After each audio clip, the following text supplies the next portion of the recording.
How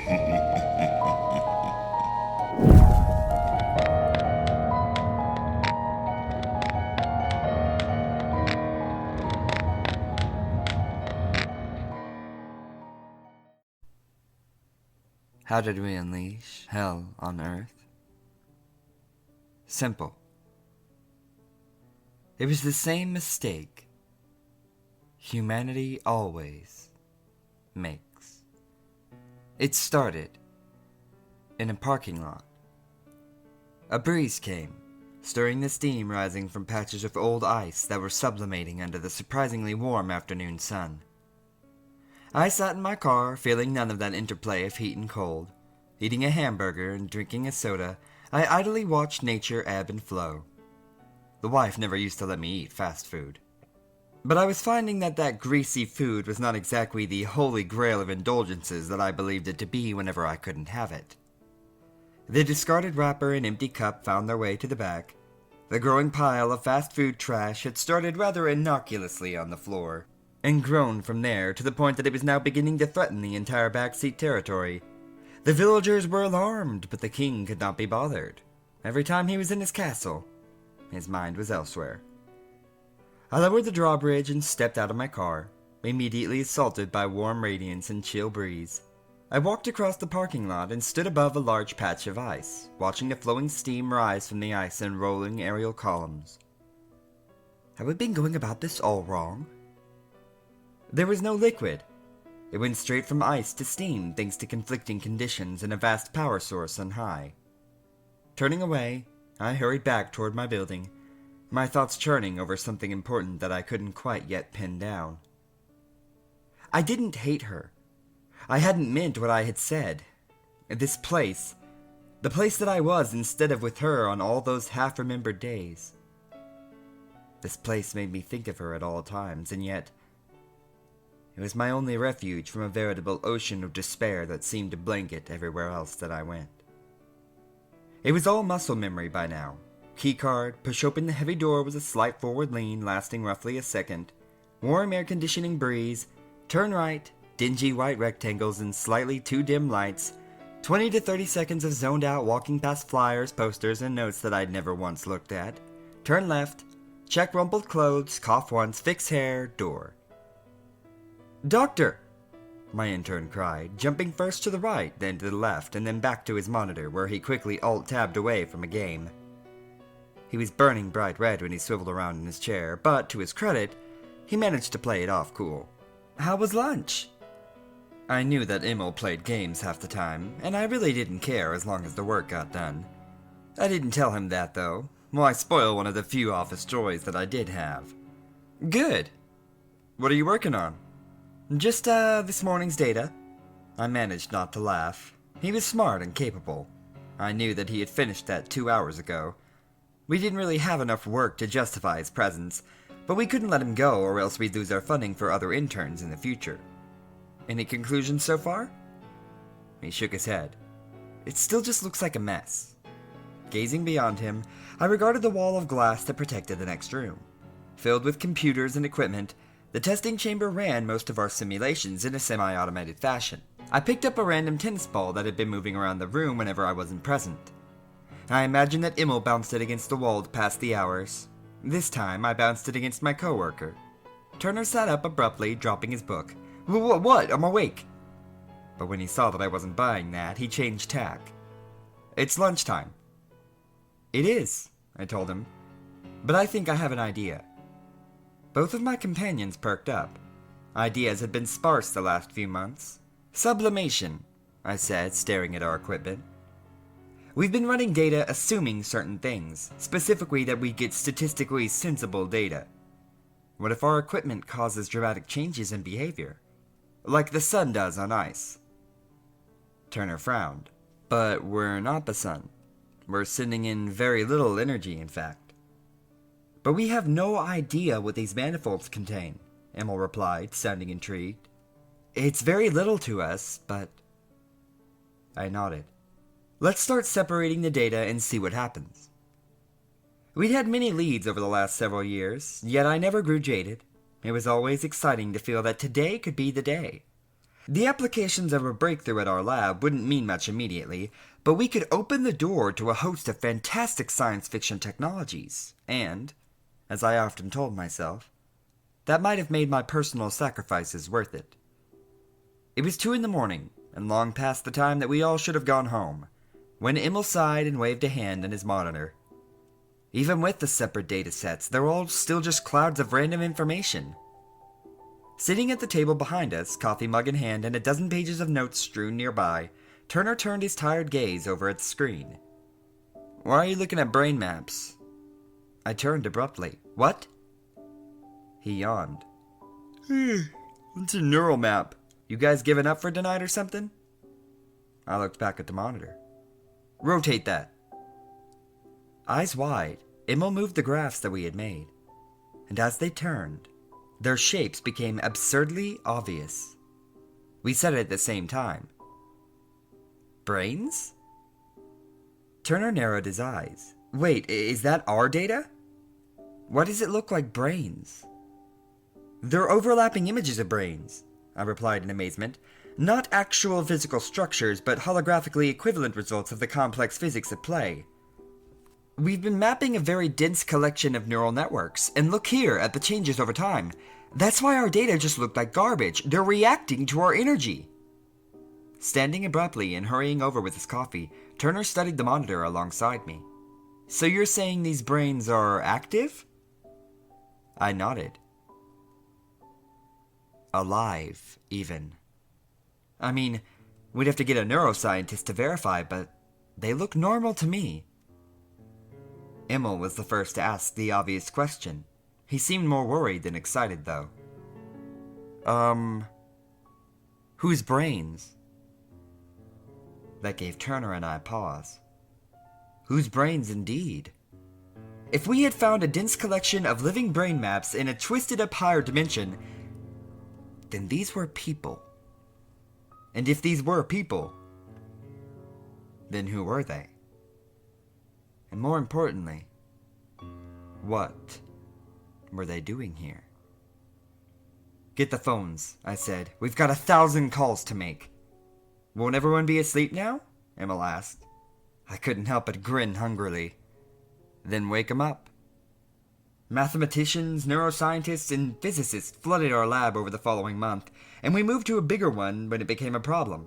Funding had always been a struggle before that night, but the money began pouring in without us so much as writing a grant proposal. Everyone wanted to be a part of the insane discovery that the electrical patterns of human brains were accessible in higher dimensions. No one knew what it meant either. Was this proof of the existence of a soul? Or even an extension in Afterlife? I didn't think so. We were seeing the exact same thing that a magnetic resonance imager might see. It was the entire brain, but it was just that. Just the brain. Nothing more, nothing less.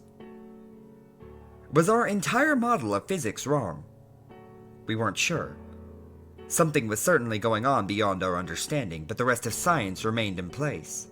The more we mapped, the more brains we found, and the more brains we found, the more institutions began pouring funding into encouraging people to get brain scans.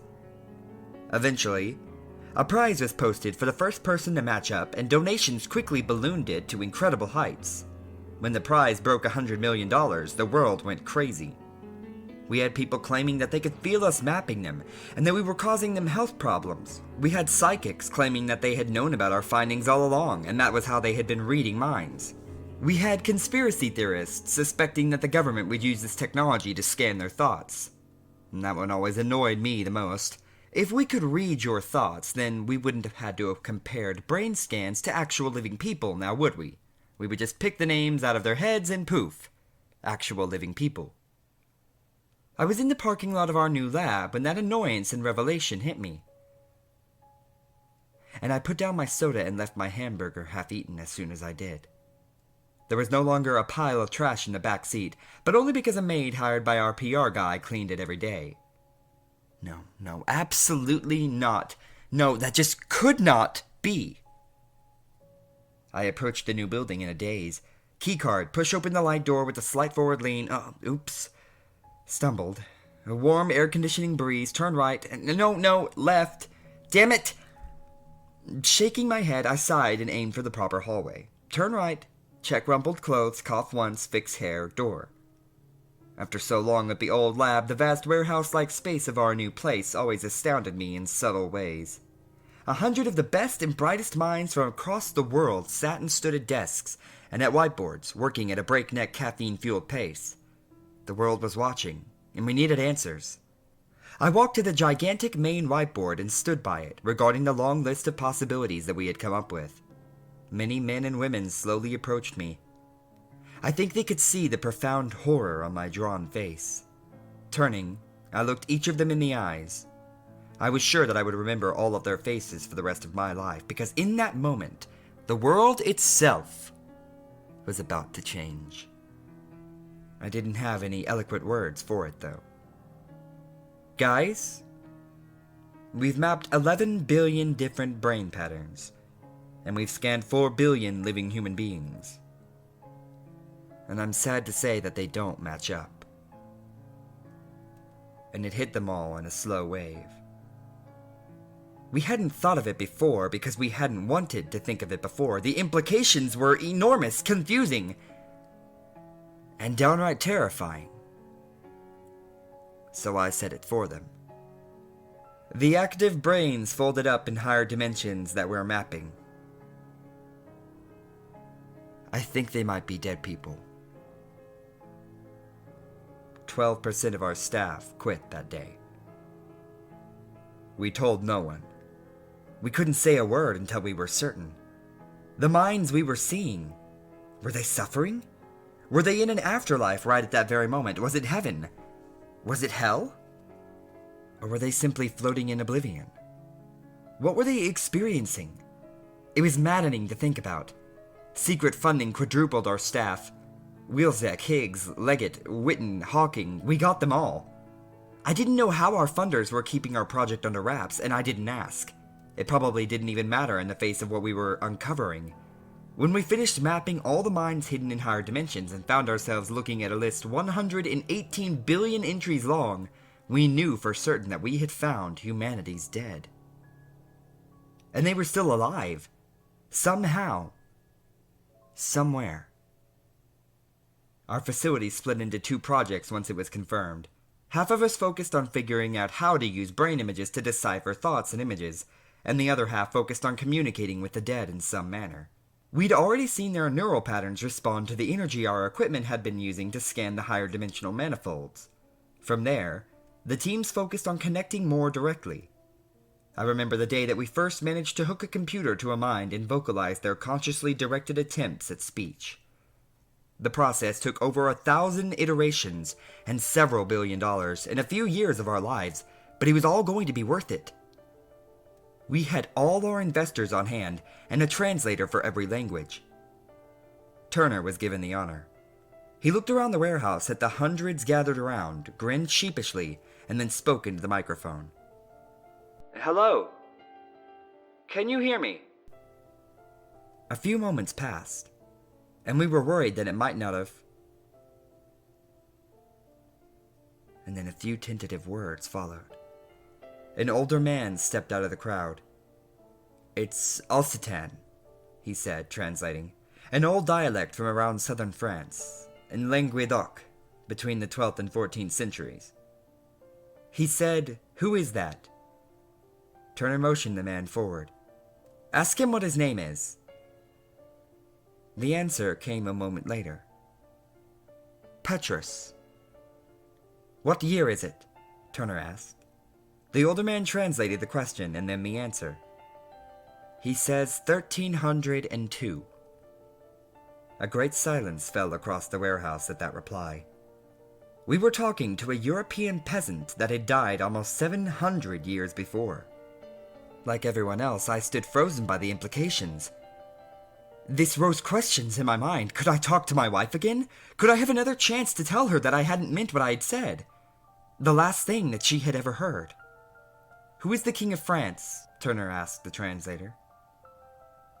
The answer as I heard it. "Philip." A lag followed as we each thought back to history class, and then the blanket of silence ruptured as a massive swelling cheer filled the air. It was real. I lost track of our size and funding after that. We'd made honest contact with a dead person, and money became irrelevant. Everything we needed was thrown at us, and the world found out through security leaks a month before our press release. I didn't care about any of that. I could have retired immediately as an insanely wealthy and famous man, but I worked day and night for my own reasons. Emil was still with me too, though now he was being paid far better than any intern. He'd met Laura, so he'd probably guessed at the secret reasons for my dedication to the project.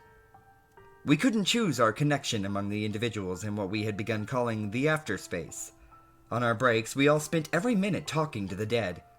I knew whose voice I wanted to hear, but I kept getting African tribal chiefs, Mongol warriors, Egyptian slaves, Roman legionnaires, and any number of people that I'm sure someone else would have been fascinated to speak with.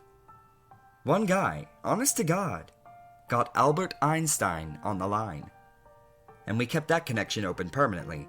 He was more than willing to help out, in fact. He'd been collecting data since the moment of his death in the very hopes that something like this would happen. Always the scientist, we chuckled at that. And yet, he would not speak on his current experiences. None of them would. Not a single dead mind would vocalize what they were seeing, hearing, or feeling. We knew from their neural maps that what they were experiencing was indeed something, but none of them would verbalize what it was. When unduly pressed, some expressed a willingness to try, but then complained that they could not vocalize the thought to us.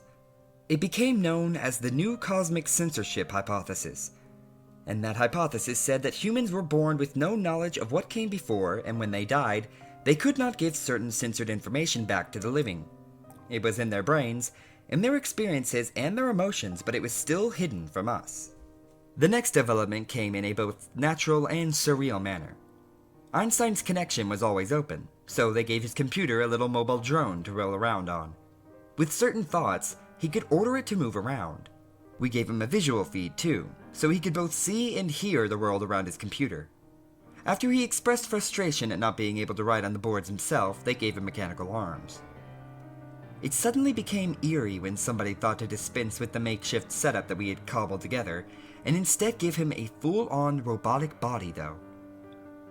Suddenly, Albert Einstein was walking around our facility, working on theorems, giving lectures to droves of visitors, reading books in his free time, and recharging in the corner every night. From there, it was fairly obvious what was going to happen next. Our investors, and a world full of elated donators and supporters, bought more robotic bodies. We bought the warehouse across the lot and filled it with artificial bodies that would remain on hand for anyone that we thought scientifically useful, and then for anyone we found particularly important or interesting, and then for anyone whose loved ones paid enough. And that was when I realized why big money had invested in us. How much would you pay to have your loved one back? 100,000? A million? They worked out deals with almost anyone based on one's ability to pay. They lobbied the government and got tax credits worked into the system itself. It was a basic human right, they argued, to have your loved ones resurrected robotically if their number came up. It was still random, you see. If the family didn't pay at that moment, there was a chance that they would never have another opportunity. There were 118 billion minds in the afterlife and growing, and the vast majority of those were ancient people from between the year 8000 BC and the year 1200 AD. The odds of having someone you loved come up were worse than any lottery number. And yet, people still hoped. I still hoped. For having a think tank comprised of the brightest minds in the world, we sure didn't see possibilities that turned out to be obvious later. I suppose we were too caught up in math and science to think about the human angle. I was in my office when I heard the first screams. The power went out shortly after, leaving me in the dark, save for a few red backup lights. "Emil?" I called. "Yeah, Doc? Did something explode?" "I didn't hear anything like that," he said. In the dark, I frowned. Then why isn't the emergency power coming on? He had no answer for me. Stepping out of our shared office, we peered up and down the crimson-lit hallway. My first thought was that we were under attack by one of the protest groups that had made serious death threats against us in the previous weeks. There were a great many people concerned that what we were doing was wrong, and I knew enough about religion to not ignore the strength of their convictions. And there was every possibility that they were right. I just didn't care. I had to have my moment. I had to talk to her again. I had to tell her that I didn't mean the last thing that I had ever said to my beloved wife. We crept down our hallway, passing concerned scientists on either side. At the corner, we found a security guard on the ground. I bent down to check his neck for a pulse, but stopped halfway to the floor. When I saw that something had torn his legs out of their sockets. His lower half was leaking dark liquid. Under the crimson backup lights, the pool looked black as pitch. I stood and backed away. Emil saw and nearly retched. "It's gotta be one of the robots," I said quietly. "They're a retrofitted military design. They could probably do this to a man." "But why?" Emil asked, following me quickly down another hallway. We couldn't stay where we were. Something was seriously wrong. I headed for our warehouse working space first and peered in through a bent door. Something had rampaged through the area. Desks had been overturned or obliterated, and I saw black bloodstains on the red cast floor. Somewhere distant, I heard machinery moving. Was it? No. The humanoid robotic forms were nearly silent. Heavy footsteps fell somewhere nearby, and we darted inside the shattered warehouse space. Hiding underneath a desk with Emil, I tried to guess what had happened. Had one of the teams connected someone dangerous to a robotic body? But why would they do that? And then our foolishness struck me quite hard, like a sack of bricks. We'd never really considered the fact that the dead could lie. Someone says their name is Petrus, and we just take them at their word, but what if they were lying? The desk lifted away so smoothly that I almost didn't notice it. Only the sudden span of red light across my arms betrayed our discovery. It stood above us, 5 feet of wiry metallic crimson. One arm lifted Emil by the neck, and a smooth and creepy voice gave me an order. "Tell me how to get out of here, or the boy dies. And then, you die." I will, I told him, intent on appealing to his ego, based on some self-defense training that we had had after the first death threats. I will, just... first, who are you? Who are you really, and how did you trick us? He laughed, and then the eerie noise set me on edge. "Trick you? You people are idiots. A little military jargon, and you were convinced that I was a good guy. Still, I'm gonna do things right this time. No alcohol this time, no anger." "What do you call all this?" I asked, horrified. 2 black cameras set in a crimson metal mockery of a face gazed down at me. "A guard figured out who I was. He grunted. I didn't have a choice." "You had to hurt all these people?" I asked, looking up at Emil, who was struggling to breathe. "Let him go, and I'll have them let you go. Blame it on what's happened. Pulling you out of the afterlife, that's what caused this." The chrome head turned as he looked his victim in the eyes. "But I want to hurt him. You abandoned me for years in that place. I hate all of you so much. No, we rescued you," I countered. "You died. Nobody could do anything about that." He nodded slowly. "I died. Right. I remember." Slowly, the metal hand unclasped, and Emil fell to the floor, gasping for breath. "Out that door, then to the left," I told the robotic dead man. "Go down the hallway. It's the 3rd door on the right. You'll come out to a parking lot, and you'll have to make a run for it." He turned away then, and moved quickly out. Of course, the guards were ready in the parking lot. Numerous machine guns rang out in the distance, and I sat with Emil until it was over. The incident changed everything about how we operated. I had personally come face to face with the dangerous forces at work, and so had many others, and we were no longer exuberantly risky. Every single step of the process became filled with checks upon checks, and the public eye was glaring down on us with ire. We'd almost resurrected and released an infamous serial murderer and rapist. He'd killed 3 guards and 6 major scientists, along with damaging a large portion of our facility, and we looked incompetent at best and like idiots at worst. Despite all our best efforts to reform our procedures, eventually we were ousted. Our investors gave us all the boot, and installed yes-men once the process no longer really needed us.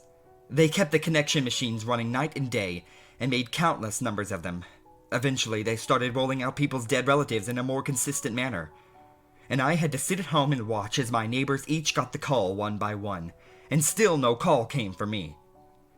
Emil visited often, and Turner visited sometimes. None of us were able to find jobs in any field remotely related to science after that, so we began to suspect that we had been blacklisted.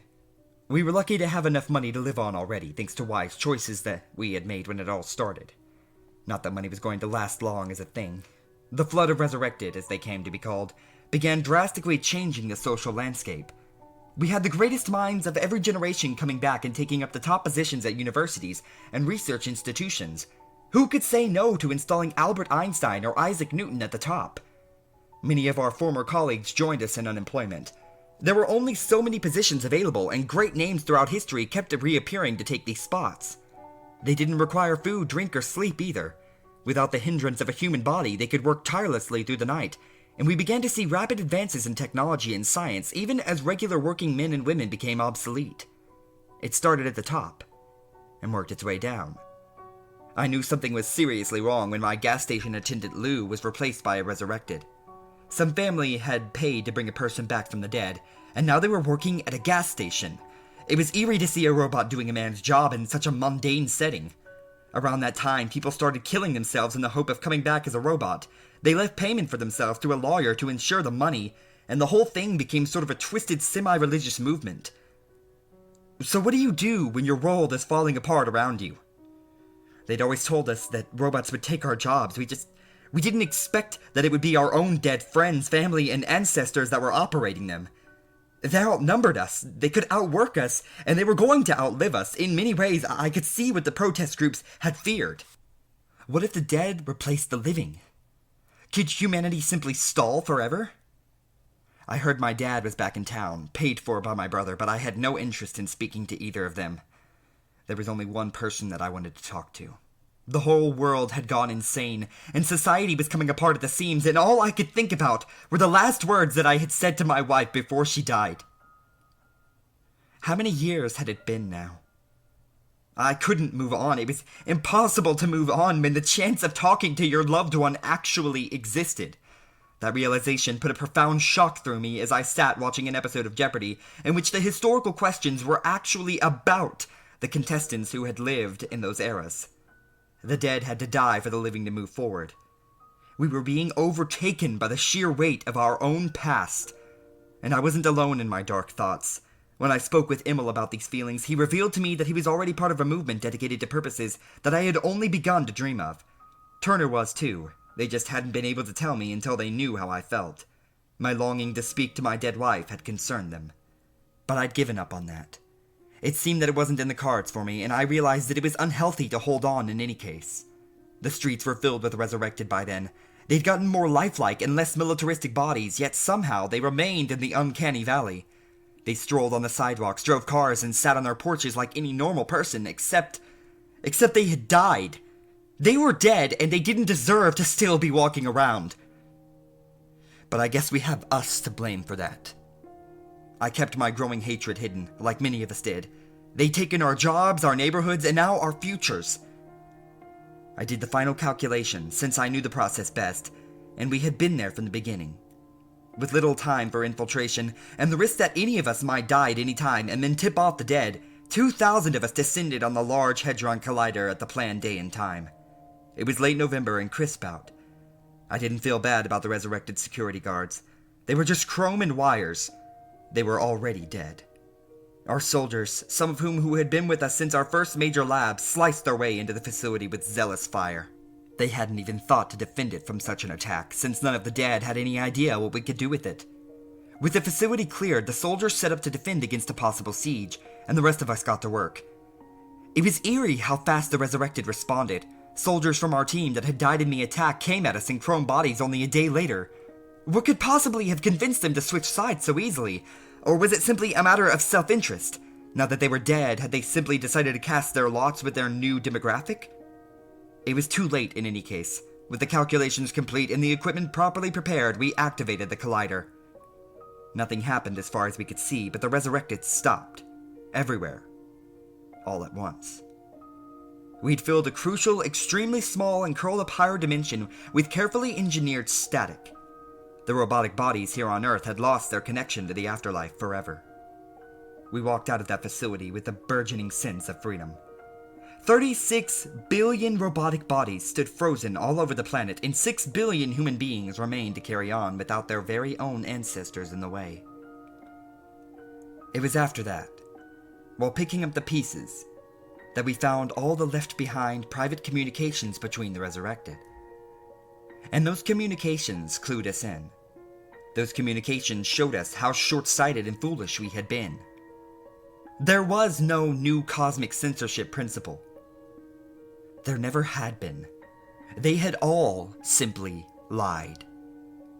The afterlife was, as they had described it to each other, an infinitely small box filled with the speaking, screaming, and shouting minds of everyone who had ever died, and each new death, each new brain pattern, made the whole place just a little bit hotter and denser. They described the afterlife as an ever-increasing squeezing of one's awareness, ever-increasing burning heat and endless clamor. There was no end in sight, no relief, and they had collaborated together from the very first moment that they had felt our tenuous probing. They'd lied the whole time, lied to escape, lied to find freedom and return to the living world. Instead of working with them or hoping for the best, we had closed that door forever. The thing is, nobody around me seems to care. They kick the empty robotic shells, string them up, laugh and celebrate. They work, eat, sleep, and party. Death is something that happens to other people, or old people, or the deserving. I tried to tell them that death comes to us all, and that we had made a grave mistake, but nobody wanted to listen. Every single human being that comes after us, for the next 2.2 billion years at least, until the static we made decays, will go into that box. Every old person that passes on in slumber, every young person that dies tragically, they will all end up there. Every child that is ever born will one day become another mind thrown into the storm of torment.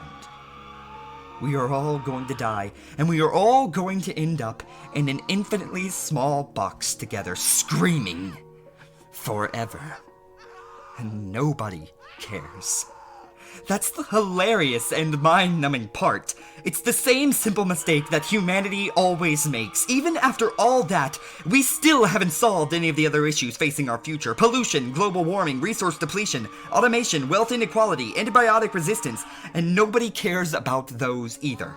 The excuses are always the same. Someone else will deal with it. Those things will happen to someone else. We've got time to figure it all out. And you know, it's laughable, and it never changes. Me? You see, I won't be around for those rides. None of this has any point. Not now that we know what is awaiting us on the other side.